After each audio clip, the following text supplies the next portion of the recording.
बिस्मिल्लाहिर्रहमानिर्रहीम व बिही नस्तईन अल्हम्दुलिल्लाहि रब्बिल आलमीन वस्सलातु वस्सलामु अला सय्यिदिल मुरसलीन व अला आलिहि व सहबिहि अजमईन व मन तबिअहुम बि इहसानिन इला यौमिद्दीन। अऊज़ु बिल्लाहि मिनश शैतानिर रजीम। बिस्मिल्लाहिर्रहमानिर्रहीम। अल्हम्दुलिल्लाहि रब्बिल आलमीन अर्रहमानिर रहीम मालिकि यौमिद्दीन। इय्याका नअबुदु व इय्याका नस्तईन। इहदिनस सिरातल मुस्तकीम सिरातल लज़ीना अनअमता अलैहिम गैरिल मग़ज़ूबि अलैहिम वलद्दाल्लीन। आमीन। मोहतरम बुज़ुर्गों, भाइयों, दीनी माओ और बहनों, कल के दर्स में हमने इस मजलिस की मुनासबत से कुरान करीम की अज़मत, अहमियत, ज़रूरत पर कुछ रोशनी डाली कि ये हमारे लिए अल्लाह की सबसे बड़ी नेमत है। फिर इसके हुकूक़ का तज़किरा हुआ और उसमें ये बयान करने की, एहसास दिलाने की, याद दहानी की कोशिश की गई कि कुरान का सिर्फ़ इतना हक़ नहीं है कि हम इसे पढ़ लें और सुन लें, बल्कि इसे समझना, इसके अहकामात को अपनी ज़िंदगी में नाफिज करना, ये कुरान के हुकूक़ में शामिल है। और अगर इस हक़ को अदा नहीं किया गया तो क़यामत के दिन, जैसा कि सूरह फ़ुरक़ान में अल्लाह ने फरमाया कि रसूल सल्लल्लाहु अलैहि वसल्लम अल्लाह की अदालत में कुरान की मज़लूमियत का दुखड़ा सुनाकर मुक़द्दमा दायर करेंगे हमारे और आपके ख़िलाफ़। वक़ाल रसूलो या रब्बी इन्न कौमी हादा इत्तख़ज़ू हाज़ल क़ुरआन महजूरा, कि ऐ मेरे परवरदिगार, मेरी इस कौम ने कुरान को छोड़ दिया था, लिहाजा कुरान को पकड़ने और न छोड़ने के इस जुर्म से हम बरी होना चाहते हैं, तो उसके हुकूक़ को समझना है। उनमें से एक यह है कि इसको समझा जाए, इन पर अमल किया जाए। फिर इस ज़िम्न में इस तमहीद के बाद सूरतुल फ़ातिहा पर गुफ्तगू का आगाज़ किया गया और उससे मुताल्लिक़ सूरतुल फ़ातिहा के फ़ज़ाइल, उसके मुख्तलिफ़ नामों, जिसमें मैंने ज़िक्र किया कि अल्लामा सुयूती रहमहुल्लाह ने 20 नाम ज़िक्र किए, चंद नामों का तज़किरा करके उन नामों के माना और मफ़हूम का ज़िक्र किया गया। सूरतुल फ़ातिहा की फ़जीलत में वारिद बाज़ रिवायतों का तज़किरा किया गया और इस बात की तरफ तवज्जो दिलाई गई कि जब हर नमाज की हर रिकत में सूरतुल फ़ातिहा का पढ़ना फ़र्ज़ है। मैं अक्सर कहा करता हूँ, ये जो बहस हनफी और अहले हदीस के बीच में हमारे यहाँ चलती है, वो कहते हैं कि बग़ैर सूरह फ़ातिहा के भी नमाज हो जाएगी। ये इस पर मोटी मोटी किताबें लिख डाली गई, बिला वजह का तूल तेवालत है मेरे नज़दीक। हाँ, बिल्कुल साफ़ बात है। और ख़ुद इमाम हनीफ़ा रहमहुल्लाह, इमाम मोहम्मद रहमहुल्लाह से ये बात मनक़ूल है कि वो कहते हैं कि एहतियात यही है कि इमाम के पीछे भी सूरह फ़ातिहा पढ़ लिया जाए। और मैंने जिस हदीस का जिक्र किया था कि अल्लाह तबारक व तआला ने सही मुस्लिम में अल्लाह के रसूल सल्लल्लाहु अलैहि वसल्लम फरमाते हैं कि अल्लाह ने फरमाया, जब कुरान से हट के कहा जाता है तो आप और हम जानते हैं यह हदीस कुदसी होती है, तो उसमें अल्लाह ने फरमाया कसमतुस सलाता बैनी व बैन अब्दी निस्फ़ैन। अस्सलात को यानी सूरतुल फ़ातिहा को मैंने, अल्लाह कह रहा है, मैंने अपने और अपने बंदे के दरमियान आधी आधी बांट दी है। जब बंदा कहता है अल्हम्दुलिल्लाहि रब्बिल आलमीन, तो मैं कहता हूँ हमिदनी अब्दी, मेरे बंदे ने मेरी हम्द बयान की। जब बंदा अर्रहमानिर रहीम, तो पूरा आप पढ़ जाइए। यहाँ इस हदीस से इस्तेदलाल करके हज़रत अबू हुरैरा रज़ियल्लाहु तआला अन्हु, जिनको लोग कहते हैं गैर फ़क़ीह, जबकि यहाँ उनकी फ़ुक़ाहत ज़ाहिर है, हाँ, वो कहते हैं कि देखिए अल्लाह तबारक व तआला कह रहा है कि बंदे के और अपने दरमियान मैंने नमाज को आधी आधी, यानी सूरह फ़ातिहा को आधी आधी बांटा। इसी से पता चला कि ये रुकने सलात है, मैंने कल बयान किया था। हाँ, और हर बंदा इस दुआ को मांगेगा जब आप और हम में से हर शख्स कहेगा अल्हम्दुलिल्लाहि रब्बिल आलमीन, अल्लाह जवाब देता है। हमने ये हदीस पढ़ी है कि अलमरउ यतनाजा फी क्या है फी मअ रब्बिही फी सलातिही औ कमा वरदा फिल हदीस, कि बंदा अपनी नमाज में अपने रब से सरगोशी करता है, बातचीत करता है। तो सूरह फ़ातिहा पढ़ता है, एक एक आयत पर अल्लाह जवाब देता है, और अब बीच की इय्याका नअबुदु व इय्याका नस्तईन पर कहता है कि ये मेरे बंदे के दरमियान है और मेरा बंदा जो मांगेगा मैं दूंगा। क्या आप महरूम होना चाहते हैं? नबी सल्लल्लाहु अलैहि वसल्लम का साफ फरमान है, ला सलात लिमन लम यक़रा बिफ़ातिहतिल किताब, जिसने फ़ातिहतुल किताब नहीं पढ़ी उसकी नमाज ही नहीं है। और इस सिलसिले में सही रिवायत है जिसे बिला वजह खींचतान कर जो लोग नहीं मानना चाहते, ज़ईफ़ करार देने की कोशिश करते हैं, नबी करीम सल्लल्लाहु अलैहि वसल्लम ने सहाबा से पूछा कि मेरे पीछे तुम लोग कुछ पढ़ते हो क्या, किरत करते हो क्या? मुझे उलझन होती है। कहा हाँ, बाज़ किरत करते हैं, सब्बे इस्म रब्बिकल आला और ये चीज़ें पढ़ रहे थे। कहा नहीं, कुछ मत पढ़ो इमाम के पीछे, हाँ इल्ला बि उम्मिल कुरान, सिवाय उम्मुल कुरान के, इसलिए कि जिसने उसके बगैर नमाज़ पढ़ी उसकी नमाज खिदाज है, खिदाज है, खिदाज है। ऊँटनी जब अपने बच्चे को आधा अधूरा जो है जन्म दे देती है, पैदा कर देती है और वो मर जाता है तो उसको खिदाज कहा जाता है। ऐसी नमाज सूरह फातिहा जिसमें ना पढ़ी जाए वो नमाज खिदाज है, अल्लाह के नबी सल्लल्लाहु अलैहि वसल्लम ने फरमाया।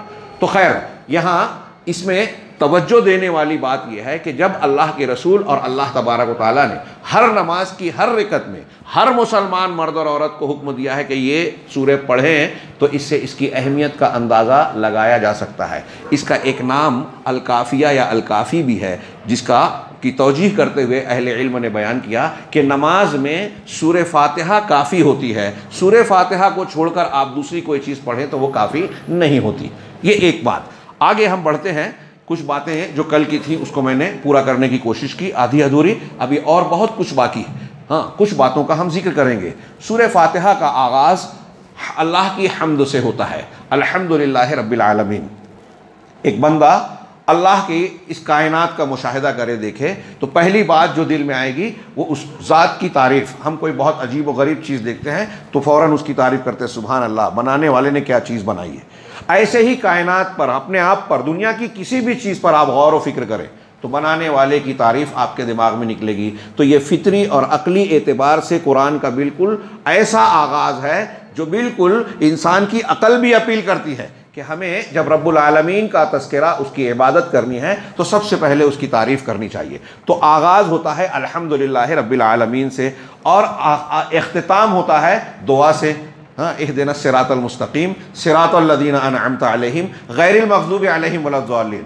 और अल्हम्दु, अल्लाह की तारीफ़ करना भी अल्लाह के रसूल सल्लल्लाहु अलैहि वसल्लम ने कहा है कि ये दुआ है। हदीस में है तिरमिज़ी और इब्न माजा की, जिसे अल्लामा अलबानी ने सहीहुत तरगीब में जिक्र किया है कि अफ़ज़लुज़ ज़िक्र ला इलाहा इल्लल्लाह व अफ़ज़लुद दुआए अल्हम्दुलिल्लाह। सबसे बेहतरीन ज़िक्र ला इलाहा इल्लल्लाह है, सबसे फजीलत वाला ज़िक्र ला इलाहा इल्लल्लाह है, और सबसे अच्छी दुआ, सबसे फजीलत वाली दुआ है अल्हम्दुलिल्लाह। इसको अल्लाह के रसूल सल्लल्लाहु अलैहि वसल्लम ने दुआ कहा। तो सूरह फातिहा का आगाज़ भी दुआ और इख्तिताम भी दुआ, इसलिए इसका एक नाम सूरतुद दुआ भी है।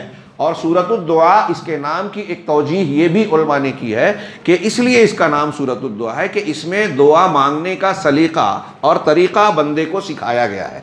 हम और आप अगर अल्लाह से कुछ मांगना चाहते हैं तो उसका तरीक़ा ये नहीं है कि डायरेक्ट अपनी बात और गुजारिश को पेश कर दें, बल्कि उसका तरीक़ा और सलीका ये है कि अपनी बंदगी का इजहार करें, अपनी उबूदियत का, अपने आप को अल्लाह के हवाले करने का इकरार करें, अल्लाह की हम्द और तौसीफ़ करें। आगाज़ कलाम में पहले अल्लाह की तारीफ़ करें, कुछ नेकियां करें, फिर अपनी गुजारिश पेश करें। सूरह फातिहा में देखिए अल्हम्दुलिल्लाहि रब्बिल आलमीन, तमाम तारीफ़ अल्लाह के लिए है जो तमाम जहानों का परवरदिगार है। अर्रहमानिर रहीम, निहायत मेहरबान और ज़बरदस्त रहमत वाला, शफ़क़त वाला है। मालिकी यौमिद्दीन, हाँ, क़यामत के दिन का, अदालत के दिन का, इंसाफ के दिन का, जज़ा के दिन का मालिक है। अल्हम्दुलिल्लाहि रब्बिल आलमीन, रब्बुल आलमीन परवरदिगार, पर पालने वाला, रुबूबियत कहते हैं पालना, परवरिश करना, मालिक होना, कायनात का सारा निज़ाम वो चला रहा है। अब ये हम देखें कि रब्बुल आलमीन, तमाम तारीफ़ किसके लिए है? अल्लाह के लिए। कौन? अल्लाह, जो रब्बुल आलमीन है। ये आसमान, ज़मीन, पेड़ पौधे, कायनात, हम आप, जानवर, पौधे, दुनिया की कोई चीज़, छोटे से छोटा ज़र्रा लेकर आसमान की बड़े से बड़ी जो अजराम हैं, सूरज, चाँद, और उससे बड़े बड़े कई करोड़ गुना बड़े जो सितारे और सैयारे हैं, उनको किसने बनाया? क्या बगैर बनाने वाले के कोई चीज़ बन सकती है? ये मेरे सर पर टोपी है, मैं अगर आपसे कहूँ कि ये खुद से बन गई, किसी ने नहीं बनाया, क्या आप मानेंगे? हाँ, कोई एक छोटी से छोटी चीज़, ये टेबल जिस पर हम बैठे हुए हैं, ये दिख रहा है, ये टेबल कोई तस्लीम करेगा? कितनी सिंपल सादा लॉजिक है। इसको जब कोई बगैर बनाए वाले, हमारी अकल कबूल नहीं करती कि ये बगैर बनाने वाले के बन जाएगा, तो ये आसमान, ज़मीन, पेड़ पौधे, इंसान, जानवर, हैवान, दुनिया की सारी चीज़ें बगैर बनाने वाले के कैसे बन सकती है? अगर मौजूद है तो इसका मतलब वजूद देने वाला मूजिद भी है, अगर मरबूब है तो मतलब रब भी है। हिकमत यहाँ नज़र आ रही है तो हकीम है, मखलूक है तो इसका मतलब उसका खालिक है, काम हो रहे हैं, मफूल है, इसका मतलब फ़ाइल है। और फ़ाइल वही हो सकता है जिसके अंदर फ़ेल की सलाहियत हो। अगर यहाँ एक आदमी की लाश पड़ी हो, पुलिस वाले आएँ और पूछें कि इसको किसने कत्ल किया, क्या आपने इसे किसी ने देखा है, जानते हैं? मैं कहूँ कि हाँ मैंने देखा है। किसने कत्ल किया? तो मैं कहूँ इस अलमारी ने मार डाला, इस कुर्सी ने कत्ल किया है। पुलिस वाला इसके खिलाफ़ मुकदमा चालान दर्ज करेगा?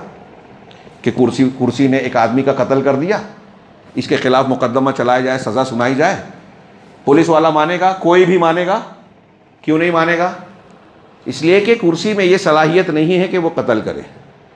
मेरी बात समझ रहे हैं? मैं लंबी चौड़ी बातों को इख्तिसार से समेटने की कोशिश कर रहा हूँ, ज़रा गौर से सुनिएगा। हाँ, कि ये कुर्सी पर ये चालान नहीं करेगा। मैं एक मिसाल देकर समझा रहा हूँ। इसका मतलब ये कि हमारी आपकी दुनिया के हर इंसान की अकल ये कहती है कि कोई काम वही कर सकता है जो उस काम करने की कुव्वत सलाहियत रखता है। ये कुर्सी किसी को कत्ल करने की सलाहियत नहीं रखती। तो जब कुर्सी ये नहीं रखती तो हम ये नहीं मानते कि कुर्सी ने पैदा किया। अब ऐसे ही ये कायनात देख रहे हैं हम, आसमान और ज़मीन, पेड़ पौधे, दुनिया के बहुत सारे जानवर, हैवानात, इनको पैदा किसने किया? किसी ने पैदा किया है, ये तो क्लियर है। मखलूक है तो खालिक है। अब खालिक कौन है? हाँ, कौन है खालिक? देवी देवता है?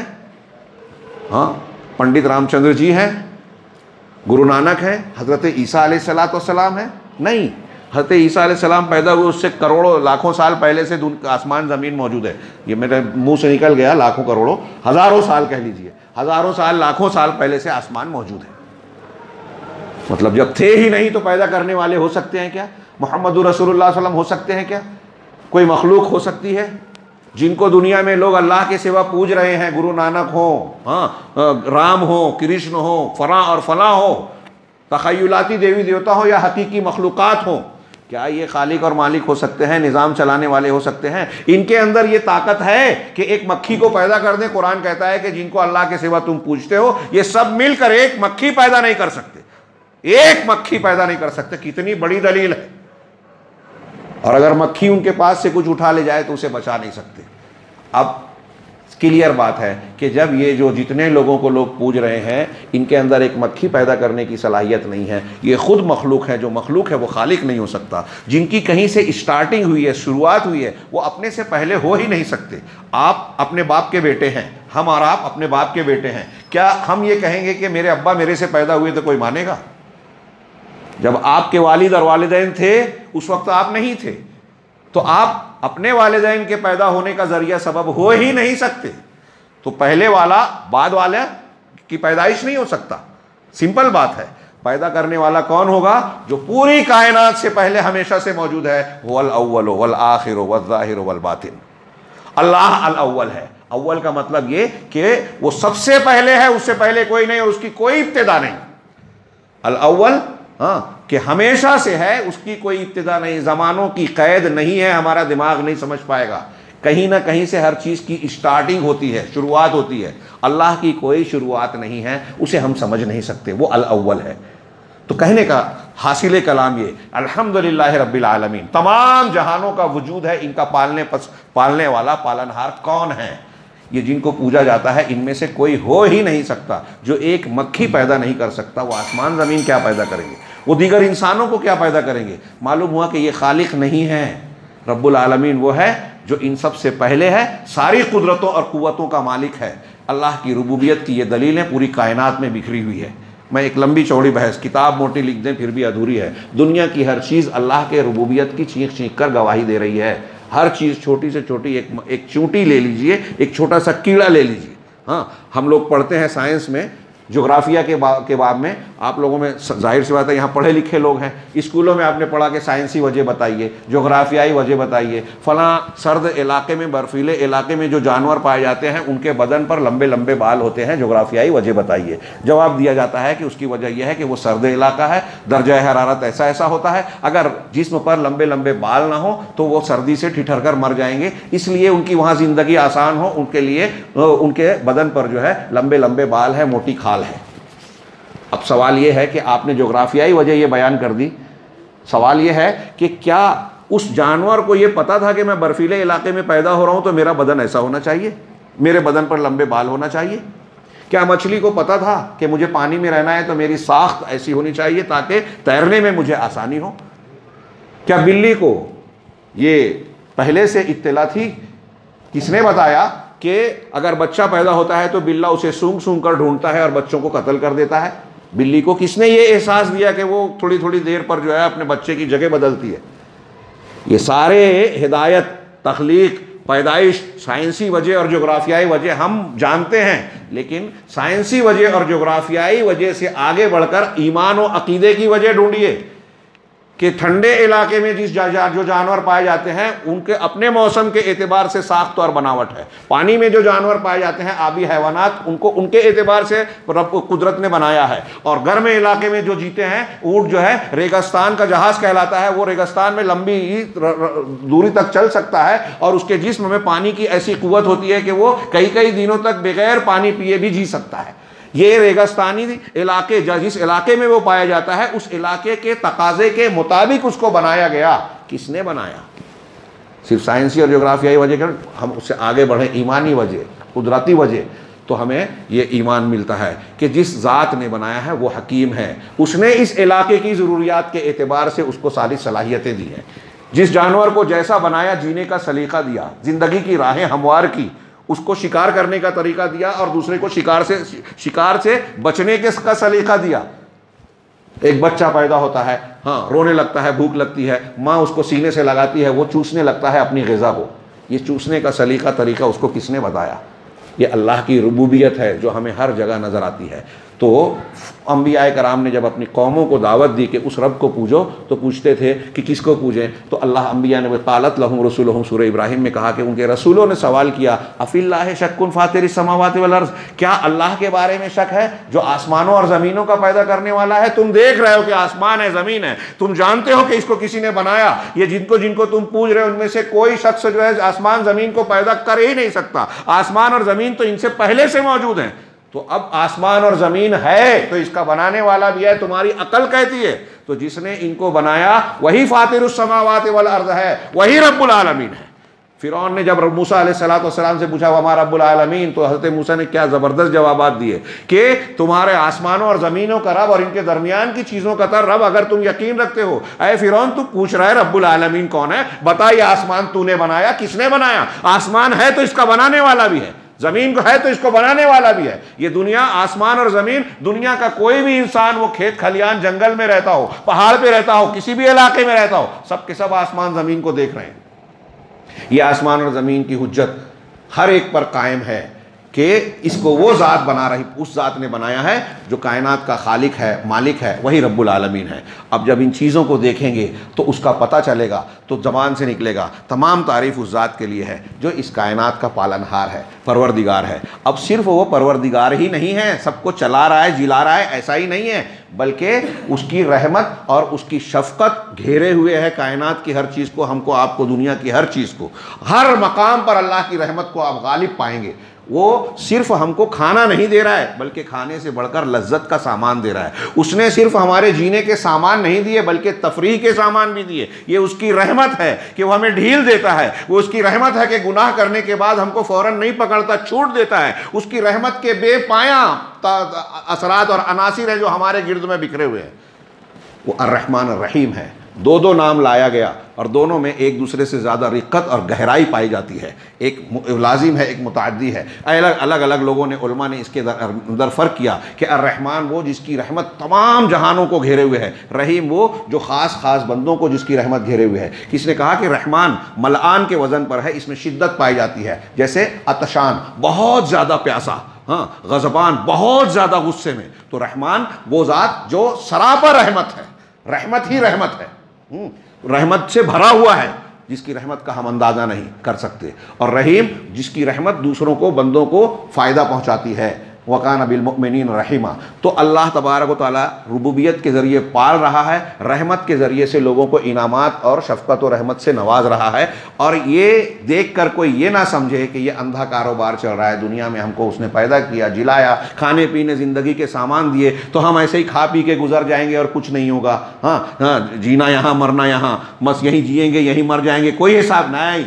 हम जो भी कर रहे हैं उसकी रुबूबियत और रहमत हमको पाल पोस तो रही है, लेकिन इम्तिहान ले रही है। लिहाजा मरने के बाद दोबारा जिलाएगा मालिक यौमिद्दीन। उस दिन वो क़यामत के दिन का मालिक होगा। क़यामत के दिन वल अर्ज़ जमीअन क़ब्ज़तुहु यौमल क़ियामा, पूरी ज़मीन अल्लाह की मुट्ठी में होगी क़यामत के दिन। वस्समावातु मत्विय्यातुन बियमीनी, और पूरे आसमान अल्लाह के दाहिने हाथ में होंगे। और अल्लाह कहेगा अनल मलिक, मैं हूँ बादशाह। ऐना मुलुकुल अर्ज़, ज़मीन के बादशाह कहाँ हैं? ऐनल जबाबिरा, ऐना क्या है, ज़मीन के जुल्म और जबर तकब्बुर करने वाले लोग कहाँ हैं? आज किसी की नहीं चलेगी। दुनिया में कुछ लोगों को वक्ती और महदूद किस्म का इख्तियार दिया तो ये बादशाह और हाकिम और फलां बन गए। क़यामत के दिन ये सारे के सारे अल्लाह के सामने इंतहाई बेबस बंदों की तरह खड़े रहेंगे, अपने किए धरे के नताइज भुगतने का इंतज़ार करेंगे। ये मालिक यौमुद्दीन का तो ये तीन चीज़ें अल्लाह की बताई, जिसमें पूरी दीन के मकासिद, अल्लाह का तारुफ, अल्लाह की तौहीद आ गई। हाँ, यहाँ हमारे सामने जो तफसीर है इसमें कहा कि सूरतुल फातिहा के इब्तिदा में एतिकाद है और फिर इबादत है, फिर मनहज है। इब्तिदा में अल्लाह तबारक व तआला पर ईमान, अल्हम्दुलिल्लाहि रब्बिल आलमीन, इसमें तीनों तौहीद शामिल है। अल्हम्दुलिल्लाह, अल्हम्द तारीफ़ किसकी होती है? जिसके अंदर खूबियाँ हैं, अच्छाइयाँ हैं। हाँ, अल्लाह तबारक व तआला के लिए तमाम तारीफ़ें हैं, मतलब तमाम खूबियाँ हैं, और तमाम खूबियाँ बदरजाए अतम हैं। किसी खूबी में बाल बराबर भी कमी नहीं है। जैसे हम बच्चों को समझाते हैं कि अल्लाह इल्म वाला है, तो इल्म बहुत सारी चीज़ों का है, माजी, हाल, मुस्तकबिल, मुख्तलिफ़ ज़बानें, मुख्तलिफ़ चीज़ें और बहुत सारी चीज़ें। हाँ, कायनात की कितनी चीज़ें हैं। हम में से कोई शख्स आलिम कहलाता है तो बहुत समुंदर का कतरा उससे भी बहुत कम चीज़ जानता है, उसको आलिम का सर्टिफिकेट दे देते हैं। दूसरों के मुकाबले में कुछ चीज़ें पढ़ के वो आलिम हो गया, ये दुनिया का आलिम है। लेकिन हम जिस चीज़ को सीख कर आलिम बने हैं, कुरान हदीस का थोड़ा मोड़ा इल्म हासिल किया तो हमको लोग आलिम कह रहे हैं।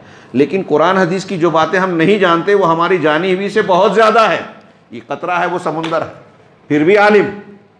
हाँ, अल्लाह ताला का मामला ऐसा नहीं है। जब उसको हमने अलीम और आलिम कहा तो इसका मतलब अल्लाह तबारक व तआला माजी, हाल, मुस्तकबिल, हमारे जिस्म के अंदर की चीज़ों को, हमारे बालों की तादाद को, एक एक दरख्त को, एक एक पत्ते को, एक एक पत्ते के अंदर मौजूद एक एक मादे को, हमारे खून में जो ज़र्रात हैं, प्रोटीन्स हैं, जो जो चीज़ें हैं जो हम जानते हैं, जो नहीं जानते, सारी चीज़ों को जान रखा है, सारी चीज़ों को गिन रखा है। एक लम्हे के लिए कायनात की कोई एक ज़र्रे वाली चीज़, वो ज़मीन के अंदर हो, चट्टान के अंदर हो, समुंदर में हो, मछली और मछली के पेट में क्यों ना हो, वो कोई भी चीज़ अल्लाह से एक लम्हे के लिए भी गायब नहीं होती। हर चीज़ का इल्म वो रखता है। इस तरीके से आप देखिए कि हर खूबी में अल्लाह कामिल है, हर खूबी अल्लाह ताला की बदरजाए अतम है। इसीलिए तमाम तारीफ़ का मुस्तहिक वही है। तमाम तारीफ़ अल्लाह के लिए। जब तमाम तारीफ़ उसकी, इसका मतलब सारी खूबियाँ उसके अंदर है, अस्मा और सिफ़ात इसमें आ गए। हाँ, लिल्लाह, अल्लाह का इसमें ख़ास है, इलाह से बना है, इसमें तौहीद उलूहियत आ गई। रब्बुल आलमीन, इसमें तौहीद रुबूबियत आ गई। तो अहले इल्म ने कहा कि जो पहला ही जुमला है कुरान का, अल्हम्दुलिल्लाहि रब्बिल आलमीन, इसमें तीनों तौहीद आ जाती है। फिर अर्रहमानिर रहीम से मज़ीद तौहीद अस्मा व सिफ़ात की तौसीक़ होती है। मालिक यौमिद्दीन से क़यामत के दिन पर ईमान का भी ज़िक्र आ जाता है कि यौमुद्दीन कायम होगा और उसका मालिक अल्लाह है, और अल्लाह तबारक व तआला उसका मालिक है। फ़ैसले करेगा तो इंसाफ से करेगा, ये अल्लाह तबारक व तआला का अदल होगा, अदालत होगी।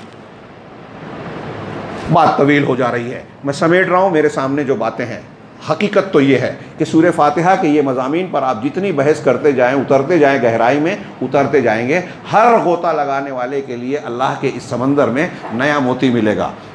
हाँ, मानी के नए नए मोती मिलेंगे, इसकी कोई इंतहा नहीं है। हर इंतहा पे पहुँचने के बाद आप और आगे सफ़र करना चाहेंगे तो नए सफ़र की शुरुआत हो सकती है। कुरान ऐसा जामे कलाम है, और सूरह फातिहा तो पूरे कुरान का खुलासा है, निचोड़ है। चुनांचे हम आगे बढ़ते हैं। इन्होंने जो हमारे सामने किताब है, कहा कि सूरह फातिहा के इब्तिदा में अकीदा है, अकीदा है, फिर उसके बाद इबादत है।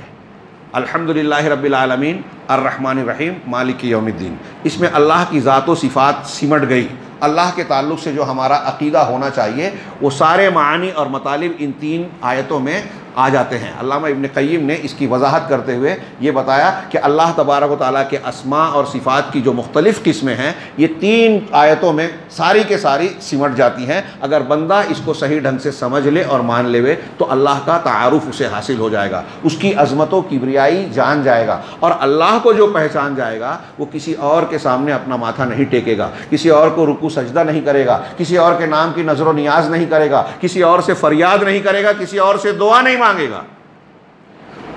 सिर्फ ये जानेगा कि इस कायनात के सारे काम अल्लाह ही अंजाम देता है। रब्बुल आलमीन जब वो है तो उसकी इजाज़त और उसके हुक्म के बगैर एक पत्ता नहीं गिरता, एक बाल नहीं टूट सकता। तो फिर किसी और से मांगने का मतलब क्या? सरासर हिमाकत और बेवकूफ़ी है। जो काम मैं नहीं कर सकता, आप मुझसे कहेंगे हाँ मेरे पास पैसे नहीं हैं, आप कहेंगे मुझे 2 लाख दे दीजिए, हाँ आप जानते हैं कि मैं फ़कीर हूँ, मैं आपसे कह रहा हूँ कि मुझे खाना खिला दीजिए, आप कह रहे हैं पहले 2 लाख दे। 2 लाख होता तो मैं आपसे खाना मांगता। तो जो मेरे पास नहीं है मैं नहीं दे सकता। अल्लाह कह रहा है कायनात में अल्लाह तबारक व तआला मालिक है, जितने भी लोग हैं कोई भी किसी चीज़ का इख्तियार नहीं रखता।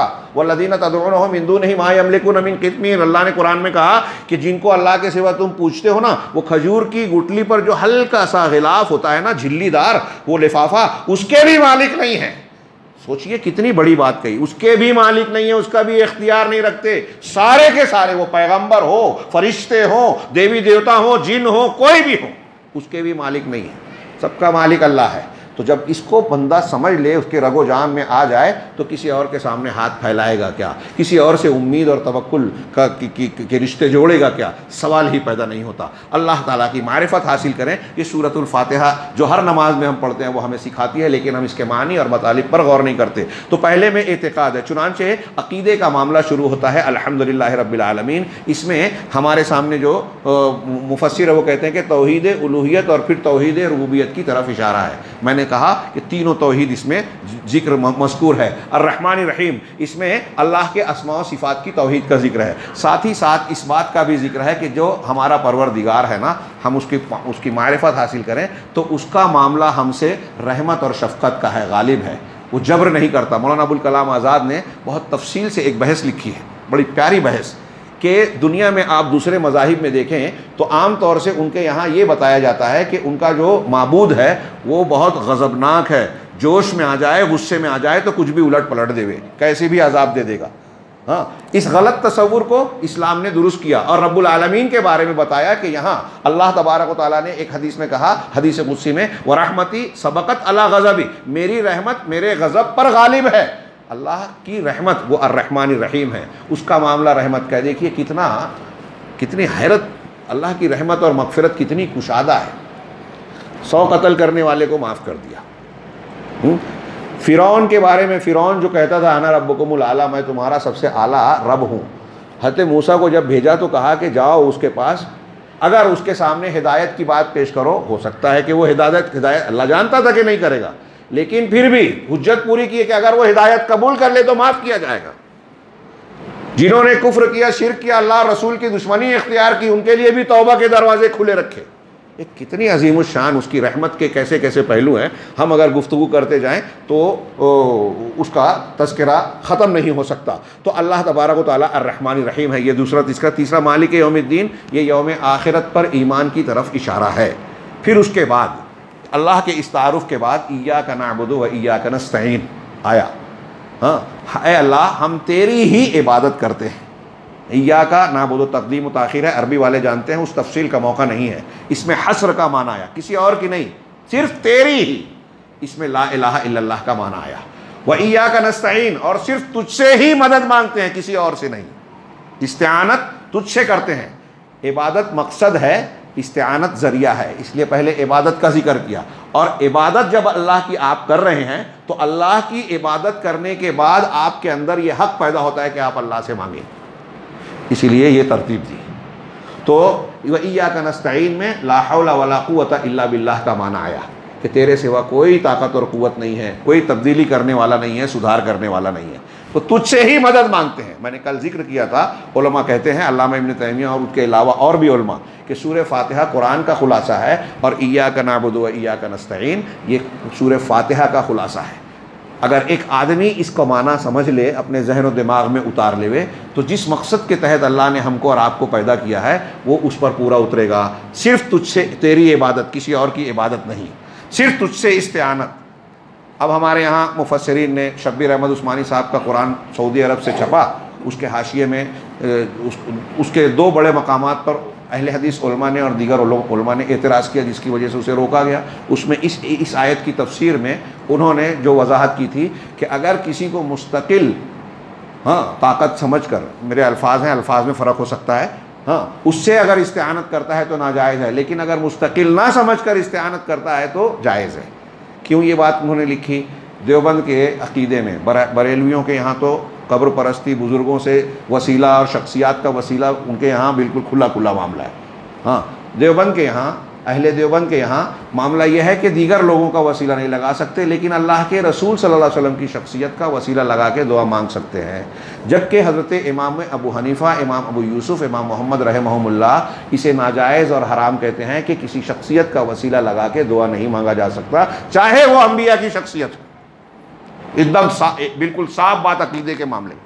इस मामले में अकीदे में हमारे यहाँ के हनफी इमाम हनीफा के अकीदे पर नहीं है। अल्लाह के घर में पूरी जिम्मेदारी के साथ कह रहा हूँ, तंज़ तारीज़ के लिए नहीं, वजाहत के लिए, इल्म के लिए, हिदायत के लिए, कि लोगों को मालूम रहे। वो हनफी इमाम हनीफा का अकीदा इनके यहाँ नहीं है, ये अशरी मातुरीदी है, ये खुद कहते हैं। मैं कोई इल्ज़ाम नहीं लगा रहा हूँ, किताबों में है, बयानात में है, वो इसका एतराफ़ करते हैं कि हम अकीदे में, कलाम में अशरी मातुरीदी हैं। ये बड़ा इख्तिलाफ है, फुरुआत वाला मामला छोटा है, ये अकीदे का इख्तिलाफ है और इसमें कहाँ कहाँ तक गए हैं। बहरहाल ये जो उन्होंने ये बात कही, ये शिर्क का दरवाज़ा खोलना है कि हम दुआ में नबी सल्लल्लाहु अलैहि वसल्लम का वसीला लगाकर दुआ मांग सकते हैं। जी नहीं, शख्सियात का वसीला नहीं लगाया जा सकता। अल्लाह के रसूल सल्लल्लाहु अलैहि वसल्लम की इत्तिबा का वसीला लगाया जा सकता है, क्योंकि हम इत्तिबा अगर कर रहे हैं तो ये हमारा अमल है। नेक अमल का वसीला लगाया जा सकता है, जैसे इस्तईनु बिस्सब्र वस्सलाह, सब्र और सलात के ज़रिए से मदद तलब करो। नेक अमाल का वसीला लगाया जा सकता है। ये आप अपने मकाम पर पढ़ते हैं कि वसीले कौन से जायज़ हैं, कौन से नाजायज़, यहाँ उस तफसील का मौका नहीं है। तो इय्याका नअबुदु व इय्याका नस्तईन को बहुत अच्छी तरह से समझें। इसको समझे बगैर हम अल्लाह के सच्चे बंदे नहीं हो सकते, और इसको अगर समझ लिया तो समझ लीजिए कि हमने ज़िंदगी के मकसद को पा लिया, सूरह फातिहा और कुरान की रूह को पा लिया, अपने जीने के मकसद को पा लिया, और कामयाबी की उम्मीद की जा सकती है कि सिर्फ़ अल्लाह से इबादत की जितनी किस्में हैं, कौली, फेली, ज़ाहिरी, बातिनी, नमाज, रोज़ा, नमाज में रुकू है, सजदा है, क़याम है, अल्लाह की बुलंदी है, अंदर खुशू खुजू और अल्लाह की तरफ तवज्जो है। इनमें से सारी चीज़ें जो हम अल्लाह के लिए करते हैं नमाज में, सब इबादत है। इनमें से कोई एक चीज़ भी आपने किसी और के लिए किया, वो शिर्क है। हज में तवाफ़ करते हैं बैतुल्लाह का, अगर आप किसी मज़ार का तवाफ़ कर रहे हैं, शिर्क है। बोसा देते हैं हजर अस्वद को अकीदत से कि अल्लाह और रसूल ने हुक्म दिया, अगर हम ऐसा बोसा किसी शख्सियत को दे रहे हैं, किसी मज़ार को दे रहे हैं, किसी और चीज़ को मुक़द्दस मानकर उसको दे रहे हैं, तो ये शिर्क हो सकता है। ज़ात अनवात वाली हदीस याद कीजिए। काश ये मज़ामीन बहुत अहम भी हैं, बहुत तफसीली भी हैं, और मैं इशारे कर रहा हूँ। हाँ, ये तबर्रुक के तौर पर किसी चीज़ को, हमारे नज़दीक मुतबर्रक वही है जो अल्लाह और रसूल ने बताया। एक रिवायत पेश करके आगे बढ़ो। बुखारी में हज़रत उमर बिन ख़त्ताब का वाक़या है कि वो जब हजर अस्वद को चूमने गए तो उन्होंने कहा, या हजर इन्नी आलमु अन्नका हजर। याद रखें, मैं जानता हूँ कि आप सुन चुके होंगे। मैं जानता हूँ, हज़रत उमर ने कहा कि मैं जानता हूँ कि तू एक पत्थर है, ला तज़ुर्र वला तनफ़ा, ना तो नुकसान पहुँचा सकता है और ना नफ़ा। वलौला अन्नी राइतु रसूलल्लाहि सल्लल्लाहु अलैहि वसल्लम युक़ब्बिलुका मा क़ब्बलतुक, अगर मैंने रसूलुल्लाह सल्लल्लाहु अलैहि वसल्लम को तुझे बोसा देते हुए ना देखा होता तो कभी तुझे बोसा देता ही नहीं। हज़रत उमर के इस अमल से क्या मालूम पड़ा सहाबा का मौक़िफ़, मनहज, अक़ीदा कैसा था कि जो काम अक़ीदे इबादत में अल्लाह और रसूल ने बताया वही करना। और पत्थर का बोसा दिया, अल्लाह के रसूल ने दिया इसलिए दे रहा हूँ। अब हम अजमेर शरीफ के पत्थर या कब्र को बोसा क्यों देवें, वहाँ के दरवाज़े को जन्नत का दरवाज़ा क्यों कहें, फ़लाँ और फ़लाँ मकाम की चीज़ को, पत्थर को, तस्वीर को, नालाइन शरीफाइन की तस्वीर लोगों ने घरों में, दुकानों में लगा रखी है, इसको क्यों मुतबर्रक माने।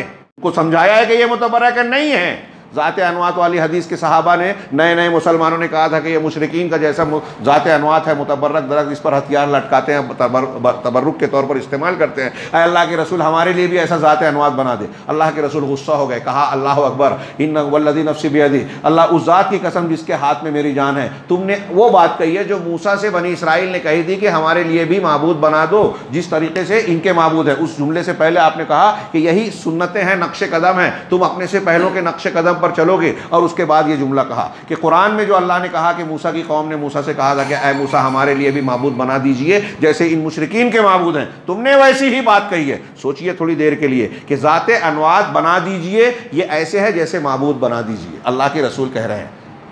और किन लोगों ने कहा था? नए नए मुसलमान सहाबा ने, वो जो नए नए अबू बाकिद लैसी की, हम नए नए मुसलमान थे, तौबा की उन्होंने फ़ौरन।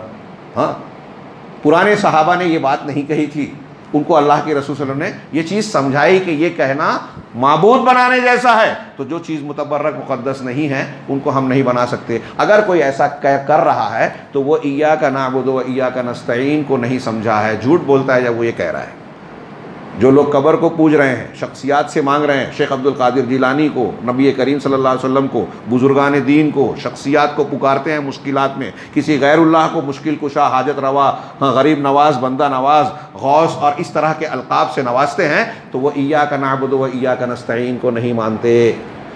गौस हज़रत अब्दुल कादिर जिलानी को कह के उनसे मदद मांग रहा है, हाँ, तो वो इय्याका नस्तईन कहाँ कह रहा है कि सिर्फ तुझसे मदद मांगता हूँ, तो शेख अब्दुल कादिर जिलानी से भी मदद मांग रहा है। समझें हमारे वो भाई, और हम जो समझ रहे हैं उन तक समझाएं। ज़िंदगी का सबसे बड़ा मसला यही है। तमाम अंबिया इसी तालीम के लिए आए थे, इय्याका नअबुदु व इय्याका नस्तईन। इसमें अल्लाह की इबादत और बंदगी का इजहार है बंदे की तरफ से। आखिरी जुमला जब शुरू होता है, आखिरी जुमले सूरह फातिहा के, इहदिनस सिरातल मुस्तकीम सिरातल लज़ीना अनअमता अलैहिम गैरिल मग़ज़ूबि अलैहिम वलज़्ज़ालिन। मैं बार बार कहता हूँ, ये बहुत सी तकरीरों में अभी इस दौरान मैंने बयान किया। आजकल बहुत सारे मसलक पाए जाते हैं, फ़िक्र पाई जाती है, कोई किसी शख्सियत से, कोई फ़लाँ डॉक्टर से, कोई फ़लाँ जो है इंजीनियर से मुतासिर है, हमारे नौजवानों में कोई इख्वानियत इख्तियार कर रहा है, कोई हिज़्बुत तहरीर से जुड़ जाता है, कोई जमात इस्लामी से जुड़ जाता है, कोई फ़लाँ जमात से, मुझको नाम लेना पड़ रहा है मजबूरन। तो मैं ये अर्ज़ करना चाहता हूँ, वो नौजवान मर्द और ख़वातीन, किसी पर मैं तंज़ नहीं कर रहा हूँ, गौर कीजिए, ये बहुत बड़ा मसला है। अल्लाह के रसूल ने कहा, मैं अक्सर कहता हूँ कि 73 फ़िरके होंगे, सब जहन्नम में जाएंगे, एक जन्नत में जाएगा, एक निजात पाएगा। तो क्या ये गैर ज़रूरी बात है? इसको छेड़ना भी नहीं चाहिए। अगर ये गैर ज़रूरी था तो रसूल ने बयान क्यों किया सल्लल्लाहु अलैहि वसल्लम? क्या अल्लाह के रसूल सल्लल्लाहु अलैहि वसल्लम के बारे में आप ये कहेंगे कि ये इख्तिलाफ़ी बात आपने बयान की, नहीं बयान करना चाहिए था? आपने हुज्जत पूरी कर दी, बता दिया कि सारे रास्ते, दूसरे मसलक जो सिराते मुस्तकीम से हटे हैं, कुरान और सुन्नत के रास्ते से हट जाएंगे, वो सब जहन्नम की तरफ जाएंगे। चाहे हमेशा जहन्नम में रखें या आर्जी तौर पे, है जहन्नम के रास्ते, ये तय, छोटा मसला नहीं है। सूरह फातिहा हमको सिखाती है कि हम अल्लाह से मांगे हर वक्त कि हमको सीधे रास्ता दिखा, हिदायत दे। शेख अब्दुर्रहमान बिन नासिर सादी ने इसकी तफसीर में दो कही है, मैंने कई जगह बयान किया, आप उसको याद रखिए। इहदिनस सिरातल मुस्तकीम में दो माना है, इहदिना इलस सिरातिल मुस्तकीम, इहदिना फिस सिरातिल मुस्तकीम। पहले जुमले का माना होगा कि दुनिया में बहुत से मज़ाहिब हैं, ईसाइयत, यहूदियत और न जाने कौन कौन से मज़हब हैं। उन मज़ाहिब में ऐ अल्लाह मुझे उस रास्ता, वो रास्ता और वो मज़हब दिखा, सही बता, उस पर चलने की तौफीक दे जो सच्चा मज़हब है, दीन इस्लाम। और फिस सिरात का मतलब होगा कि मुसलमान होने के बाद इस्लाम में बहुत से फ़िरक़े हैं, मनहज हैं। यहाँ राफ़ज़ियत है, जहमियत है, अशअरियत है, मातुरीदियत है, सूफ़ियत है, फ़लानियत और ढिमाकियत है, मुख्तलिफ़ निस्बतें हैं, बहुत से मसलक हैं। और यहाँ लोग इससे बचने के लिए कह देते सारे रास्ते सही। जी नहीं, ये सिरात मुस्तकीम जो है ना, जो जिसकी दुआ मांगने की तालीम दी अल्लाह ने हमको और आपको, ये एक है। कुरान कहता है सूरह अनआम में, व अन्ना हाज़ा सिराती मुस्तकीमन फत्तबिऊ, ये मेरा सीधा रास्ता है, इसी की इत्तिबा करो। वला तत्तबिउस सुबुल, और दूसरे रास्तों की इत्तिबा ना करो। सिराते मुस्तकीम से जहां हटे तो आप अपने आप को कितनी भी तसल्ली दे के सारे धर्म अच्छे, सारे मसलक सच्चे, लेकिन अल्लाह ताला कह रहा है फला तत्तबिउस सुबुल फतफर्रक़ बिकुम अन सबीली, अगर दूसरे रास्तों पर चलोगे तो अल्लाह के रास्ते से हट जाओगे, अल्लाह के रास्ते से अलग हो जाओगे। ये बहुत बड़ी बात है, इसीलिए अल्लाह ताला ने हमको ये दुआ सिखाई कि हर नमाज की हर रकअत में मांगे सीधे रास्ते पर चला, इहदिनस सिरातल मुस्तकीम। तो इसमें मनहज की तालीम है। हाँ, कैसे मनहज की तालीम है? हाँ, मनहज की तालीम इस एतबार से आप गौर कीजिए कि हमको अल्लाह तबारक व तआला ने, मैं इख्तिसार यहाँ कई नुक्ते हैं वो छोड़ रहा हूँ। इहदिनस सिरातल मुस्तकीम, सिरात मुस्तकीम क्या है? कुरान और हदीस, सीधा रास्ता, कुरान और हदीस। ये जो जिसका जश्न हम मना रहे हैं रमज़ानुल मुबारक की शक्ल में, अल्लाह ने हमको ये मौका दिया, मुबारक महीना कुरान की वजह से, इसकी अहमियत को जाने तो कुरान और हदीस को सीखे समझें, ये सिरात मुस्तकीम है। अब कुरान और हदीस को मानने का दावा सब लोग करते हैं जितने मसलक के लोग हैं, तो हमको कुरान और हदीस कैसे मानना है? आगे अगला जुमला से सूरह फातिहा में है, सिरातल लज़ीना अनअमता अलैहिम, उन लोगों का रास्ता जिन पर तूने इनाम किया। ये कौन है? सूरह निसा में अल्लाह ने फरमाया उलाइका लज़ीना अनअमल्लाहु अलैहिम मिनन नबिय्यीना वस्सिद्दीक़ीना वश्शुहदाए वस्सालिहीन व हसुन उलाइका रफ़ीक़ा। तो नबीयीन, सिद्दीक़ीन, शुहदा और सालिहीन, ये चार को अल्लाह ने इनाम याफ्ता कहा। जो इनके रास्ते पर चलेगा तो वो बेहतरीन, वो जन्नत में इनका रफ़ीक होगा। अब सिद्दीक़ीन, अम्बिया में सारे अम्बिया का तरीक़ा एक ही है, तो हमारे सामने नबी सल्लल्लाहु अलैहि वसल्लम की तालीमात बग़ैर तहरीफ़ के साफ़ शफ़ाफ़ शक्ल में मौजूद है। अल्लाह ने उसकी हिफाजत का ज़िम्मा लिया है, लिहाजा नबी सल्लल्लाहु अलैहि वसल्लम की बात को मानना, यह है सिरात मुस्तकीम। और कैसे मानना? सिद्दीकीन और शुहदा और सालिहीन, इनमें सर फहरिस्त सहाबा कराम है। सिद्दीक़ अकबर हज़रत अबू बकर सिद्दीक़ है। अल्लामा शनक़ीती और बाज़ उलमा ने इस आयत से नकल किया कि अनअमता अलैहिम में सिद्दीकीन शामिल हैं, और सिद्दीक़ में सर फहरिस्त हज़रत अबू बकर सिद्दीक़ और उनकी बेटी आयशा शामिल है। जो सिद्दीक़ अकबर को बुरा भला कहता है, रवाफ़िज़ शिया उनको गाली देते हैं, तबर्रा करते हैं, तो वो इस कुरान के ख़िलाफ़ जा रहे हैं। हाँ, उनका मनहज बिगड़ा हुआ है। तो सिद्दीकीन में तो सहाबा का तरीक़ा, इसलिए अहले सुन्नत वल जमात, अहलुल हदीस, अहलुल हसर सलफ़ी का ये मसलक और मनहज है कि कुरान और हदीस को मानना है। कैसे मानना है? जैसे सहाबा ने माना। ये शर्त ज़रूरी है, ये हमारी तरफ से नहीं लगाई है। कुछ लोग आजकल नए नए अकल वाले पैदा होते हैं, अरे कुरान काफ़ी है ना, हदीस की क्या ज़रूरत। फिर कुछ लोग बोलते हैं कुरान हदीस काफ़ी है ना, सहाबा की समझ की क्या ज़रूरत। ये हमने नहीं कहा, कुरान हदीस कह रहे हैं। इस पाबंदी को हटा दिया जाए तो कुरान हदीस से जो चाहता है अपने तौर से कुछ भी मतलब निकाल लेता है। सूफिया ने तो यहाँ तक कहा कि कुरान शिर्क सिखाता है। हाँ, कुरान शिर्क सिखाता है। तौहीद हमारे मशाइख की तालीम में है। इब्ने अरबी ने कुरान के सारे मानी को पलट दिया, अंबिया को गलत बताया, कहा कि फिरौन सच्चा सही था, मूसा अलैहिस्सलाम समझ नहीं रहे थे फिरौन की बात को। ये देखिए, कुरान को अपने तौर से समझने और समझाने वाले कि कहाँ कहाँ तक चले जाते हैं। तो कुरान जो किताबे हिदायत है उसको किताबे जलालत बना दिया। जो तौहीद की तालीम देती है, ये सूफियों ने, जो आज मुसलमानों में बहुत आम है उनकी दावत, उसको वहदतुल वजूद की तालीम का मंबा बना दिया, जो सबसे बड़ा शिर्क और कुफ्र है। 1 मिनट बाकी है मेरे टाइम के ख़त्म होने में, बहुत कुछ उन्वान बाकी था।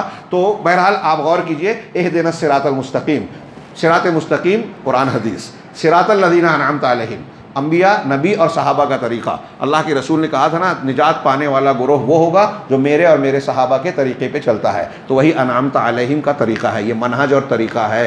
ये बहुत अहम तालीम है। और आज के माहौल में गैर मुस्लिमों की तरफ से, मुसलमानों में जो मुनाफिकीन हैं उनकी तरफ से मुसलमानों के सही अक़ीदे और मनहज को बिगाड़ने, हमारे नौजवानों को गुमराह करने, हमारी ख़वातीन को दीन से भटकाने की बड़ी कोशिशें हो रही हैं। आप ख़बरें पढ़ते हैं, बेगैरती से हम आज बेबस होकर देख रहे हैं कि कुछ मुसलमान लड़कियाँ, हाँ, ये बहुत खुशी होती है कि यहाँ ख़वातीन जो है मस्जिद आ रही हैं, दुरूस में शरीक हो रही हैं। ये दीन से जोड़े रखने का एक तरीक़ा सलीका इस्लाम ने बताया था। जहाँ नहीं है तो हम देख रहे हैं कि वहाँ मुसलमान लड़कियाँ गैर मुस्लिमों से शादियां कर रही हैं, अपना दीन बदल रही हैं। इन्ना लिल्लाहि व इन्ना इलैहि राजिऊन।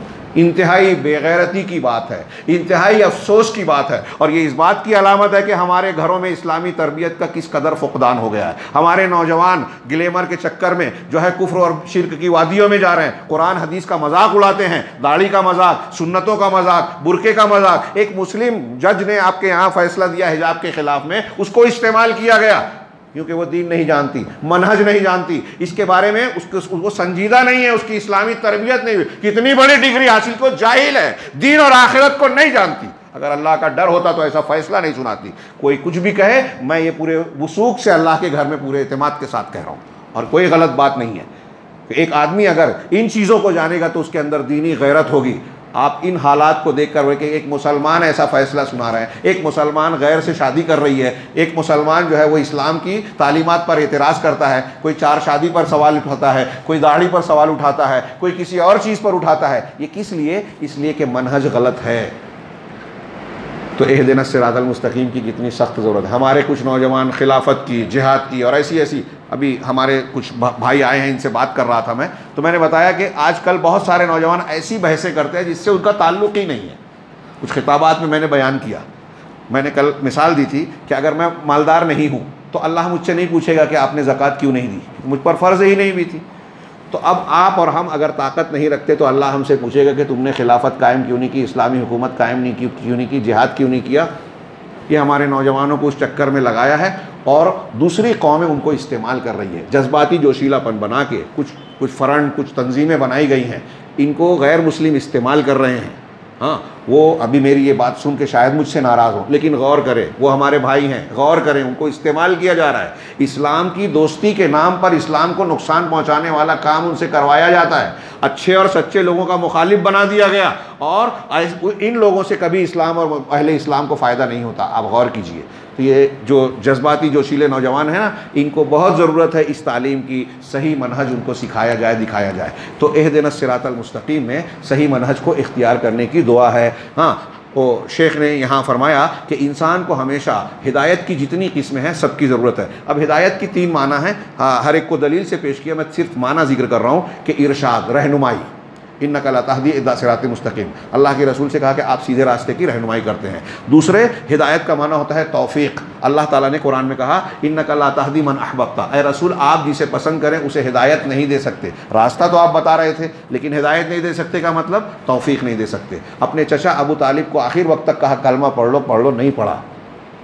ये वो लोग सोचें जो कहते हैं अल्लाह के रसूल मुख्तार कुल थे, जो चाहते कर सकते थे, अपने सगे चचा को कलमा नहीं पढ़वा सके।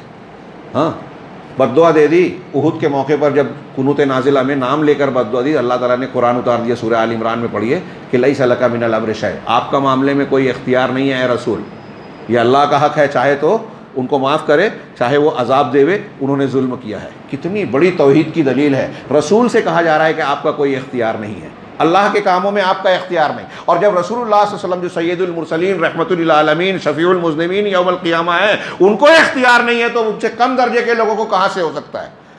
तो तौफीक, हम अल्लाह से जब कह रहे हैं इहदिनस सिरातल मुस्तकीम, तो इसका एक माना ये हुआ कि हमको सीधा रास्ता दिखा।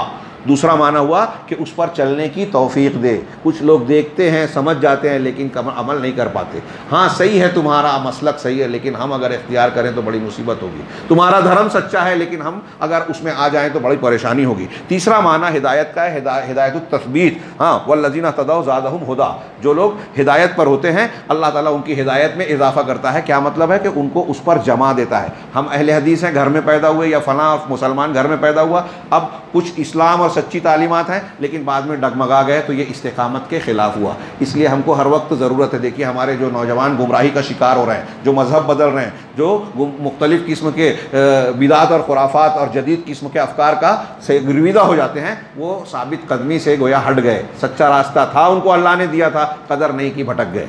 तो ये दुआ मांगना चाहिए कि अल्लाह हमको साबित कदम रखे।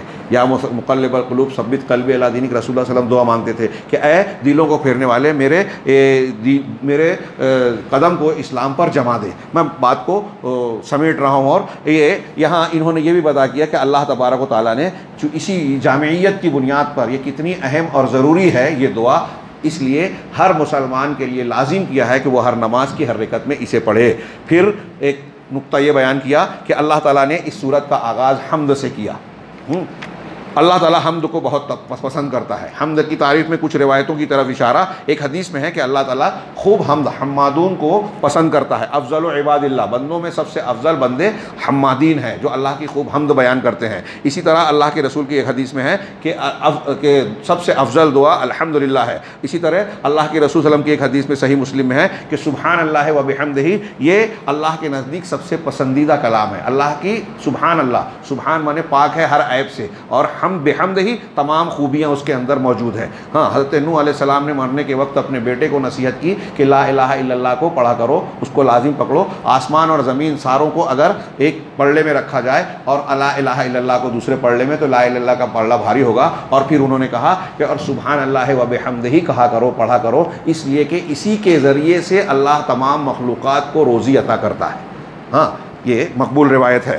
हाँ, आखिरी बात जो इन्होंने पेश की कि हम्द जो है वो अगर आदमी अल्लाह की हम्द और शुक्र बयान करता है तो ये कलमा शुक्र है, और जो शुक्र अदा करता है उससे नेमतें जो आपको मिली है ना, वो नेमतें कायम रहती है, और जो नहीं मिली है अल्लाह उन नेमतों से नवाजता है। अगर कोई नाशुक्री करता है तो नेमत जो आपको मिली है ना, अल्लाह छीन लेता है शुक्र नाशुक्री की वजह से। और हम्द कलमा शुक्र है। इसमें इय्याका नअबुदु व इय्याका नस्तईन में एक नुक्ता यह है कि जमा का सेगा लाया है। इससे हमको ये इशारा मिलता है कि हमारे अंदर इज्तिमाइयत और सबको मिलकर साथ चलने का मादा होना चाहिए। हाँ, इसमें सहाबाए कराम की अहमियत भी मालूम होती है। इय्याका नअबुदु व इय्याका नस्तईन में इबादत को क्यों मुकद्दम किया, ये बयान किया गया, मैंने उसको बयान कर दिया है। बिल्कुल आखिरी नुक्ता, आखिरी बात ये कि सूरह फातिहा का, इन्होंने कहा सूरह फातिहा का सूरह बकरा जो इसके बाद है और सूरह बकरा के बाद आल इमरान, इसका क्या ताल्लुक़ है दोनों का। हाँ, बल्कि मैं तो ये कहूँगा कि सूरह फातिहा का पूरे कुरान से ताल्लुक़ है। जब बंदा कहा इहदिनस सिरातल मुस्तकीम, तो सूरह बकरा में और कुरान की दूसरी सूरतों में मोमिनीन के औसाफ बताए गए कि अनअमता अलैहिम क्या है और सिरात मुस्तकीम क्या है। अल्लाह की इताअत करो, रसूल की इताअत करो, कुरान को पकड़ लो, हदीस को पकड़ लो। अल्लाह ने जो नाजिल किया है उसी की इत्तिबा करो, दूसरों की बात मत मानो। ये कुरान में जगह जगह है। तो ये इहदिनस सिरातल मुस्तकीम का जवाब है। हाँ, सूरह बकरा में और सूरह आल इमरान का ताल्लुक़ बताते हुए ये साहिब किताब लिखते हैं कि हमने जब ये दुआ मांगी कि हमें सीधा रास्ते पर चला, उन लोगों का रास्ता नहीं, गैरिल मग़ज़ूबि अलैहिम वलद्दालिन, ये तफसीरी रह गई थी। देखिए, ये नौजवान याद रखें कि अल्लाह ताला ने हमको ये सिखाया है कि इनाम याफ्ता लोगों के तरीक़े पर हमको चला, उनके तरीक़े से बचा जिन पर गज़ब नाजिल हुआ, जो गुमराह है। गज़ब आम तौर से तफसीर में कहा गया कि इससे मुराद यहूदी हैं और ज़ालिन से मुराद नसारा है। यहूदियों की गुमराही ये थी कि इल्म था, अमल नहीं था। नसारा की गुमराही ये थी कि अमल था बग़ैर इल्म के। जब बग़ैर इल्म के अमल करते हैं तो शिर्क, बिदात और खुराफात। आज हमारे यहाँ जो पढ़े लिखे उलमा गुमराह हैं, उनके अंदर यहूदियों की मुशाबहत है, और जो जाहिल लोग गुमराह हैं, नए नए काम करते हैं, बिदत, ऐसे काम जो अल्लाह रसूल ने बताया नहीं, उनके अंदर नसारा की सिफत है। तो सूरह बकरा में अल्लाह तबारक व तआला ने जो इब्तिदान हम कल पढ़ेंगे इंशाअल्लाह, सूरह बकरा में मोमिनीन, मुनाफिकीन और दूसरों के औसाफ बयान किए गए हैं, और फिर तफसील से बनी इसराइल का जिक्र किया गया। पहला तजुर्बा, सबसे पहले आदम और मलाइका का वाक़या बयान किया गया है। इस कायनात की शुरुआत का जिक्र किया कि कैसे दुनिया में इंसान की शुरुआत हुई, आदम का वाक़या। फिर दूसरा एक बड़ा तजुर्बा बनु इसराइल की कौम के ताल्लुक़ से दिया गया, पेश किया, तो गैरिल मग़ज़ूबि अलैहिम, यहूदियों का तरीक़ा पेश किया गया है उसमें। और फिर उसके बाद सूरह आल इमरान में नसारा का ज़्यादा जिक्र है, वलद्दालिन का जिक्र है। तो उन ज़ालिन और मग़ज़ूब अलैहिम के क्या तरीक़े हैं, अगली सूरतों में उसका बयान किया गया है। सूरह फातिहा से उनका गहरा रब्त होता है, और सूरह फातिहा का यूँ पूरे कुरान से रब्त है। अल्लाह ताला से दुआ है कि वो हमें कुरान की रूह को समझने और उसको मानने की तौफ़ीक़ अता फ़रमाए, और उसके तकाज़ों पर अमल करके दुनिया और आखिरत में कामयाबियों से नवाजे। व आखिरु दावाना अनिल हम्दुलिल्लाहि रब्बिल आलमीन व सल्लल्लाहु अला नबीना मुहम्मद।